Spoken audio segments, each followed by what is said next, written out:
Hello everyone, তুমিও কি উচ্চ মাধ্যমিকের পর ইংলিশ অনার্স নিয়ে কলেজে ভর্তি হয়েছো? তাহলে তোমার জন্য আজকের এই ভিডিওটা একদম বেস্ট ভিডিও। কারণ এই ভিডিওর মাধ্যমে আজকে আমি তোমাকে বলতে চলেছি যে এই ইংলিশ অনার্সে কটি পেপার থাকে, কত নাম্বারের পরীক্ষা হয়, ঠিক আছে, এবং সিলেবাস কী রয়েছে, এই সমস্ত কিছু নিয়ে আজকের এই ভিডিওতে আমি তোমাদের ক্লিয়ার করব। পরীক্ষায় কীভাবে ভালো রেজাল্ট করবে সেটা নিয়েও আজকে মোস্ট ইম্পর্টেন্ট কয়েকটা জিনিস বলবো, যেটা তোমরা যদি ফলো করতে পারো তোমাদের কিন্তু ইংলিশে ভালো রেজাল্ট করা থেকে কেউ আটকাতে পারবেন। তো ভিডিওটা তোমরা প্রথম থেকে শেষ পর্যন্ত কন্টিনিউ করবে, আমার এটাই রিকোয়েস্ট রইল। তো আজকের এই ইন্টারেস্টিং ভিডিওটা শুরু করা যাক, যেখানে আমরা প্রত্যেকটা জিনিস খুব সুন্দরভাবে জানবো এবং কীভাবে পড়লে ইংলিশ অনার্স একটা ভালো রেজাল্ট করব সেটা নিয়েও কথা বলবো। তো চলো আজকের এই ভিডিওটা শুরু করা যাক।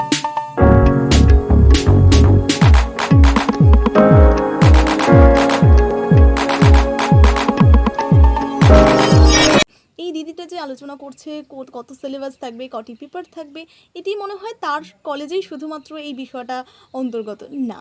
নর্থ বেঙ্গল ইউনিভার্সিটির আন্ডারে যতগুলো কলেজ রয়েছে তাদের প্রত্যেকটা সিলেবাস কিন্তু একই। দেখো, নর্থ বেঙ্গল ইউনিভার্সিটি মানে ফালাকাটা, কোচবিহার, ধূপগুড়ি, ময়নাগুড়ি, এই যে ডিস্ট্রিক্টগুলো রয়েছে এই ডিস্ট্রিক্টের অন্তর্গত। এছাড়াও অন্যান্য নর্থ বেঙ্গল ইউনিভার্সিটির আন্ডারে যতগুলো কলেজ রয়েছে, শিলিগুড়ি কলেজটি, প্রত্যেক কটা সিলেবাস কিন্তু একই, মানে ইংলিশ সিলেবাস বিশেষ করে একই, ঠিক আছে। তো এটা নিয়ে ভয় পাওয়ার দরকার নেই যে তুমি কোন কলেজে পড়ছো বা তোমার সিলেবাস আলাদা না। ইংলিশ অনার্সের ক্ষেত্রে যারা নর্থ বেঙ্গল ইউনিভার্সিটির আন্ডারে যে কলেজগুলো রয়েছে সেগুলোতে তুমি যদি পড়ে থাকো তাহলে তোমাদের সিলেবাস আর এই সিলেবাসটা কিন্তু একই। এটা নিয়ে কোনো রকম বিন্দুমাত্র কিন্তু ভুল নেই, এটা তোমাকে আমি ক্লিয়ার করে দিলাম প্রথমেই। এবার আসি যে তোমাদের অনেকের টেনশন আছে যে কলেজের,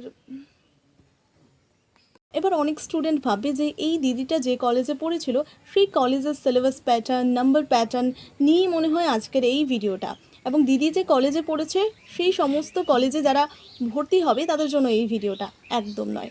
নর্থ বেঙ্গল ইউনিভার্সিটির আন্ডারে যতগুলো কলেজ রয়েছে তাদের প্রত্যেকটা সিলেবাস কিন্তু একই। যেরকম ময়নাগুড়ি, ধূপগুড়ি, কোচবিহার, ফালাকাটা, এই যে কোচবিহার, ফালাকাটা, আলিপুরদুয়ার, এই যে আন্ডারে যতগুলো কলেজ রয়েছে, এদিকে যতগুলো কলেজ রয়েছে, এবং এই কলেজগুলোতে তুমি যদি পড়ে থাকো তাহলে এদের সিলেবাস কিন্তু একই রকম। আজকে যে সিলেবাস নিয়ে আমি আলোচনা করবো সেই প্রত্যেকটা সিলেবাসের তোমাদের সঙ্গে কিন্তু মিল আছে। কারণ এই নর্থ বেঙ্গল ইউনিভার্সিটির আন্ডারে যতগুলো কলেজ রয়েছে তাদের ইংলিশ বলো, বিভিন্ন সাবজেক্টের যে সিলেবাস সেটা কিন্তু একই। তো চলো, এটা নিয়ে কোনো রকম বিন্দুমাত্র ভয় রাখার বা এটা নিয়ে কোনো কনফিউশন থাকার কিন্তু দরকার নেই, কারণ আমি তোমাকে প্রত্যেকটা বিষয় ক্লিয়ার করব। শুধুমাত্র মন দিয়ে ভিডিওটা দেখো। অনেকে অনেক ভাববে যে ইংলিশ অনার্স নিয়ে মনে হয় অনেক বড় ভুল করলাম, কিন্তু ভীষণ একটা ইন্টারেস্টিং ইংলিশ অনার্স। তুমি যদি আসি যে ইংলিশ অনার্সের ক্ষেত্রে কয়টি পেপার থাকে এবং কয়টি পেপারে পরীক্ষা দিতে হয়, এই কোশ্চেনটা অনেকের মাথায় আছে যে কটি পেপারে আমরা পরীক্ষা দেবো। দেখো, স্কুলে আমরা কি করতাম, একটা নির্দিষ্ট সাবজেক্টে একটা নির্দিষ্ট পরীক্ষা দিতাম, কিন্তু কলেজে এরকম নয়। যেহেতু তুমি মেজর রেখেছো তার জন্য তোমার মেইনলি দুটো পেপারে পরীক্ষা হবে। কটি পেপারে? দুটো পেপারে, ফার্স্ট পেপার, সেকেন্ড পেপার। তুমি যে প্রথম দিন কলেজে পরীক্ষা দিতে যাবে সেদিন ফার্স্ট পেপার, সেকেন্ড দিন যে পরীক্ষা দিতে যাবে সেটা সেকেন্ড পেপার। এই যে ফার্স্ট পেপার এবং সেকেন্ড পেপার যে রয়েছে সেটার কিন্তু সিলেবাস একেবারে আলাদা, ঠিক আছে। তাহলে প্রত্যেক কটার সিলেবাস কিন্তু আলাদা, মানে তোমাকে আলাদা আলাদাভাবে কিন্তু পড়তে হবে, ঠিক আছে। এবার দেখো, সিলেবাস আলাদা, কিন্তু যে প্রথম এবং সেকেন্ডটার একই সিলেবাস সেটা কিন্তু নয়। যে একই সিলেবাস পড়ে তুমি দুটো পরীক্ষা দিচ্ছ সেটা কিন্তু একদমই নয়, সিলেবাস আলাদা আলাদা সিলেবাস, ঠিক আছে। ফার্স্ট সেমিস্টারে যে পরীক্ষাটা দেবে সেটা, মানে ফার্স্ট পেপার যে পরীক্ষাটা তুমি দেবে সেটার সিলেবাস আলাদা, এবং সেকেন্ড পেপার যেদিন তুমি দ্বিতীয় দিন যাবে সেদিনকার যে পরীক্ষাটা দেবে সেটার সিলেবাসটা আলাদা। তো আজকে এই ভিডিওতে আমি তোমাদের ফার্স্ট যে তোমাদের পেপারটা রয়েছে সেই পেপারের অন্তর্গত যে সিলেবাসটা রয়েছে সেটা আমি আলোচনা করব। কারণ তোমাদের আগে ফার্স্ট সিলেবাসটা, মানে ফার্স্ট পেপারের যে যতগুলো সেট রয়েছে, মেইনলি আমি তোমাদেরকে ফার্স্ট যে পেপারটা রয়েছে সেই পেপারের অন্তর্গত যে সিলেবাসগুলো রয়েছে সেটা সম্পর্কে আলোচনা করব। কারণ এর পরবর্তী ভিডিওতে আমি তোমাদের যে ফার্স্ট যে পরীক্ষাটা তোমরা দিতে যাবে যেদিন, এবং সেই দিন পরীক্ষা দিতে গিয়ে যে যে বিষয়গুলো তোমাদের পড়তে হবে, যে বিষয়গুলো তোমরা ভালোভাবে লিখে আসলে কমন পাবে, তোমরা যে বিষয়গুলো পড়লে কমন পাবে এবং ভালোভাবে লিখে আসতে পারবে, সেই ক্লাসগুলো আমি তোমাদের দেব। তাই আজকে মেইনলি প্রথমেই কী করতে হবে, প্রথম দিন যে তুমি পরীক্ষাটা দেবে সেই পরীক্ষার সিলেবাসটা ভালো করে বোঝা প্রয়োজন। দেন তারপরে সেটার উপর পড়াশোনা করা প্রয়োজন দিতে যাচ্ছ তার সিলেবাস কী রয়েছে, কী টপিক পড়তে হবে, যেখানে আমি ভালো করে পরীক্ষায় লিখে আসতে পারবো সেটা নিয়ে আলোচনা করব। কারণ এই ফার্স্ট পেপার আমাদের কমপ্লিট হয়ে গেলে, মানে ফার্স্ট পেপার ভালো করে পড়া হয়ে গেলে আমি আলোচনা করব সেকেন্ড পেপারে কী সিলেবাস রয়েছে, ঠিক আছে, কিভাবে কোন কোন জিনিসগুলো পড়বো সমস্ত কিছু নিয়ে আলোচনা করব। আগে আমাদের লক্ষ্য থাকবে ফার্স্ট পেপারে যে সিলেবাসটা রয়েছে সেটা ভালো করে বোঝা এবং প্রচুর কোশ্চেন সেখান থেকে প্র্যাকটিস করা, এবং যে কোশ্চেন্সগুলো করলে আমরা আমাদের ফার্স্ট পেপার বা প্রথম দিন পরীক্ষায় গিয়ে আমরা কমন পাই। তো চলো, এই যে সিলেবাসটা রয়েছে সেটা আমি মেনলি 3টে ইউনিটে ভাগ করা রয়েছে। সেই 3টে ইউনিট হচ্ছে, ফার্স্ট তোমাদের ইউনিটে রয়েছে 12 নাম্বার, সেকেন্ড ইউনিটে রয়েছে তোমাদের 24 নাম্বার, তারপরের ইউনিটে রয়েছে তোমাদের 24 নাম্বার। তাহলে এই টোটাল নাম্বার কত হলো? 60 নাম্বার। এবার দেখো, তোমাদের টোটাল পরীক্ষা হবে 80 নাম্বারের পরীক্ষা হবে। সেই 80 নাম্বারের পরীক্ষার মধ্যে তুমি 60 নাম্বার শুধু তোমার লিখিত পরীক্ষা দেবে, ঠিক আছে, তুমি অন্য কলেজে গিয়ে পরীক্ষা দেবে। আর তোমার যে 20 নাম্বার থাকলো সেটা তোমাকে কলেজে নেওয়া হবে। তোমার কলেজের অ্যাটেন্ডেন্স, তোমার যে প্রোগ্রামে অ্যাটেন্ডেন্স রয়েছে কি না, ঠিকঠাকভাবে কলেজে যাচ্ছ কি না, তোমার আচার আচরণ ঠিকঠাক আছে কি না, এই সমস্ত দিক থেকে তোমাকে কিন্তু 20 নাম্বার দেওয়া হবে। বিশেষ করে কলেজে, অধিকাংশ কলেজে 20 নাম্বার এমনিতেই দিয়ে দেয়, কিন্তু চেষ্টা রাখবে কলেজে ভালোভাবে থাকার, যাতে নিজেকে একটা ভালোভাবে প্রেজেন্ট করা যায়, ম্যামদের চোখে তুমি যাতে খারাপ না হও সেই জিনিসটার দিকে একটু খেয়াল রাখতে হবে। দেখো, কলেজে গেলাম, সেখানে হাসাহাসি করলাম, সেটা কিন্তু নয়। কলেজেরও একটা বিষয় রয়েছে, সেটাও একটা শিক্ষা প্রতিষ্ঠান, তাই সেখানে ভালো করে চলা আমাদের দায়িত্ব, আমাদের কর্তব্য। 80 নাম্বারের পরীক্ষা হয়, যেখানে লিখিত পরীক্ষা হবে 60 মার্কসের, এবং তোমাদের যে কলেজের যে অ্যাটেন্ডেন্স, তারপরে হচ্ছে বিভিন্ন প্রোগ্রামে অ্যাটেন্ডেন্স রয়েছে কিনা, সেই সমস্ত দিক থেকে তোমাকে নাম্বার দেবে 20 নাম্বার। ক্লিয়ার? এবার তোমাদের টোটাল হচ্ছে 80 নাম্বারের পরীক্ষা হবে। এবার 80 নাম্বারের মধ্যে তোমাকে যে লিখিত যে পেপারটা, মানে ফার্স্ট পেপারে যে লিখিত জিনিসগুলো লিখতে হবে, সেটার মধ্যে কী সিলেবাস রয়েছে, তো সেই সিলেবাসটাকেই মেনলি 3টে ইউনিটে ভাগ করা হয়েছে। ক্লিয়ার? এবার 3টে ইউনিটে যে ভাগ করা হয়েছে, সেই 3টে ইউনিটে ফার্স্ট ইউনিটে রয়েছে তোমাদের রেটরিক এবং ইউনিটে রয়েছে রেটরিক এবং প্রেসডি। এই রেটরিক এবং প্রেসডি থেকে তোমাদের 6টা কোশ্চেন আসবে, যেখানে এই দুটো বিষয় থেকে 6টা কোশ্চেন আসবে, এবং লিখতে হবে তোমাকে 3টে, যেটার নাম্বার থাকবে 4। তাহলে 3 4 12, ঠিক আছে। তাহলে লিখতে হবে কয়টা? 3টা। এবং কয়টা কোশ্চেন থাকবে? সেখানে 6টা কোশ্চেন থাকবে, এবং কয় নাম্বারের থাকবে? 4 নাম্বারে। তাহলে 3 4 12 নাম্বার তুমি সেখানে পেয়ে যাচ্ছ। সেকেন্ড ইউনিটের অন্তর্গত যে বিষয়গুলো রয়েছে, বেসিক লিঙ্গুইস্টিক টার্ম, এখানে 18 রকমের ভ্যারিয়েশন রয়েছে। সেখান থেকে এই বেসিক লিঙ্গুইস্টিক টার্ম থেকে তোমার মেনলি 6টা কোশ্চেন তোমাকে দেওয়া হবে।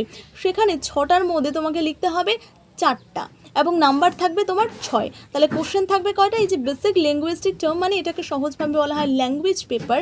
এই ল্যাঙ্গুয়েজ পেপারে তোমাদের কোশ্চেন থাকবে হচ্ছে 6টা, এবং এই 6টার মধ্যে তোমাকে লিখতে হবে 4টা, এবং নাম্বার থাকবে তোমাদের 6 নাম্বার। তাহলে 4 6 24, এখানে তুমি 24 নাম্বার লিখে ফেলেছো।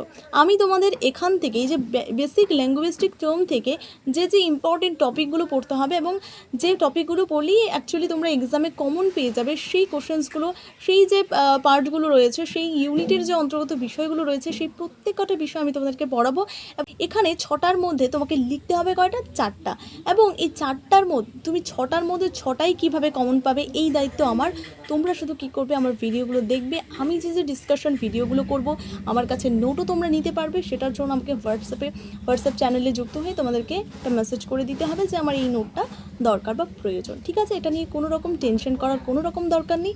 দেখো, আমিও কিন্তু শেষে গিয়ে ভালো করে পড়াশোনা করে একটা ভালো নাম্বার ক্যারি করতে পেরেছি। একদম শেষে গিয়ে, পরীক্ষা হয়তো আর 1 মাস বাকি, সেরকম সিচুয়েশনে গিয়ে পড়া কভার করে আমি কিন্তু পরীক্ষায় দিয়েছি, ঠিক আছে। এখানে গেল হচ্ছে 24, তাহলে টোটাল কত? 36। এই 36 মার্ক এখানেই তোমরা পেয়ে গেলে। তারপরে ইউনিট 3, এই ইউনিট 3-র যে অন্তর্গত যে বিষয়গুলো রয়েছে, দেখো এই অন্তর্গত বিষয় রয়েছে মেইনলি তোমাদের 14টা ভ্যারিয়েশন রয়েছে, দেখতে পাচ্ছ 14টা ভ্যারিয়েশন রয়েছে।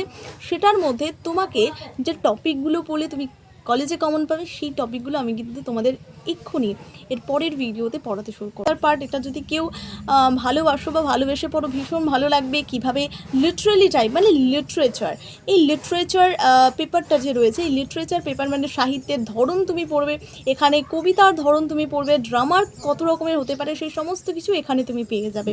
এবং এই ইউনিট 3টা আমি তোমাদেরকে পড়াবো মোস্ট ইম্পর্টেন্ট একটা জিনিস নিয়ে, যেটা আমি তোমাদেরকে ভিডিওটা আজ বা কালেই তোমাদের আপলোড করে দেবো। ভীষণ ইম্পর্টেন্ট একটা মজাদার জিনিস। ক্লাসটা অবশ্যই অবশ্যই দেখবে, একটু মুখস্থ করবে, একটু মনে রাখার চেষ্টা করবে এবং রিভিশন করলে দেখবে প্রত্যেকটা জিনিস সহজেই মনে থাকবে। এবং আমি খুব কম কিছু পড়িয়ে তোমাদের এক্সামে ভালো মার্কস কীভাবে তুলতে হয় সেই জিনিসটা তোমাদের আমি শেখাবো। কাজে এই ভিডিওগুলো স্কিপ করবে না, প্রত্যেকটা ভিডিও দেখবে, ঠিক আছে? এবার চলি, এই যে লিটারালি টাইপের এখানে দেখতে পাচ্ছ কয়টা ভেরিয়েশন রয়েছে, 14টা ভেরিয়েশন রয়েছে, মানে 14টা তোমাদের টপিক রয়েছে। এবার এই 14টা টপিকের মধ্যে তোমাকে লিখতে হবে কয়টা, বা কোশ্চেন আসবে কয়টা। কোশ্চেন আসবে তোমাদের 3টা এবং লিখতে হবে তোমাদের 2টা, যেটা নাম্বার থাকবে কত, 12। তাহলে তোমাদের কয়টা কোশ্চেন থাকবে, 3টা কোশ্চেন থাকবে, লিখতে হবে তোমাকে 2টো এবং নাম্বার থাকবে এক একটা কোশ্চেনে 12 করে, তাহলে 12 দুগুণে 24, তাহলে সেখানে 36 আর এখানে হচ্ছে তোমাদের 24, হয়ে গেল 60, ঠিক আছে? এই যে 60 নাম্বার যে তুমি পাবে না, সত্যি বলছি, তুমি যদি প্রত্যেকটা ক্লাস দেখো তোমাকে কিন্তু 60-এর থেকে কেউ আটকাতে পারবে না। ধরো তুমি 50 কিন্তু পার করতে পারবে। এবং আমি যে নোটগুলো লিখে ভাববে ফার্স্ট পেপার প্রথম দিন পরীক্ষা দিতে যাব, এত কিছু পড়তে হবে, শুধুমাত্র 60 নম্বরের পরীক্ষা, এত কিছু হিউজ সিলেবাস। দেখো আমি এই যে সিলেবাসটা আমি তোমাদেরকে বোঝালাম, সেই সিলেবাসের ভেতর থেকে অনেক টপিক আমি তোমাদের বাদ দেবো এবং কিছু কম সংখ্যক আমি টপিক তোমাদের পড়াবো, যেই টপিকগুলোই তোমাদের পরীক্ষায় কিন্তু কমন পড়বে, ঠিক আছে? তো সেই ভিডিওগুলো অবশ্যই দেখবে। আমি আজ বা কালকের মধ্যে একটা ভিডিও আপলোড করব যেখানে আমি লিরিক নিয়ে আলোচনা করব, লিটারালি টাইপ, ঠিক আছে, সাহিত্যের কতগুলো ধরন নিয়ে আলোচনা করব। সেই ভিডিওটা ভীষণ ইম্পর্টেন্ট, সেখান থেকেও কিন্তু কোশ্চেন আসতে পারে এবং এসেই গেছে। ধরো যে টপিকগুলো পড়বো প্রত্যেকটা টপিক কিন্তু ভীষণ ইম্পর্টেন্ট, এই কাজে প্রত্যেকটা ভিডিও তোমরা অবশ্যই দেখবে। এবং যারা ইংলিশ অনার্স নিয়ে ভয় পাচ্ছ এবং অনলাইন ক্লাস করতে চাচ্ছ, অবশ্যই আমাকে মেসেজ করে কমেন্টে আমাকে জানাবে, ঠিক আছে? এরপরে আসি যে এই যে টপিকগুলো রয়েছে না, এই টপিকগুলো একবার যদি বুঝতে শুরু করো, একবার যদি ভালোবেসে পড়তে শুরু করো, দেখবে এমনিতেই তুমি তার প্রেমে পড়ে যাবে। লিটারেচারের কতগুলো কীভাবে সৃষ্টি হলো, সমস্ত কিছু ভীষণ ইন্টারেস্টিং একটা পার্ট, পড়লেই ভালো লাগবে। ক্লাসটা অবশ্যই দেখবে, ঠিক আছে? আর যদি ভালো লাগে অবশ্যই লাইক করবে। তাহলে এই যে আমি বিষয়টা সিলেবাস নিয়ে তোমাদের যে বিষয়টা আমি ক্লিয়ার করলাম, সেই প্রত্যেকটা বিষয় ক্লিয়ার হয়েছে কিনা অবশ্যই আমাকে জানাবে। এর নেক্সট পার্টে আমি তোমাদের যে এই যে ইউনিট 3 যে বিষয়গুলো রয়েছে, সেই প্রত্যেক কটা বিষয় নিয়ে আমি আলোচনা করব। ভিডিওটা ভালো লাগলে অবশ্যই একটা লাইক করো, সাবস্ক্রাইব করো এবং একটা সুন্দর করে কমেন্ট করে যাও যে দিদি আমি ফার্স্ট পেপারে যে প্রথম দিনে যে পরীক্ষাটা দিতে যাব, সেই পরীক্ষায় কী কী সিলেবাস থাকবে সেটা আমি বুঝতে পেরেছি। অবশ্যই এটা জানাবে যে হ্যাঁ দিদি আমি বুঝতে পেরেছি, এটা অবশ্যই জানাবে, না হলে কিন্তু আমি তোমাদের কিন্তু ফ্রিতে নোট দেবো না, ঠিক আছে?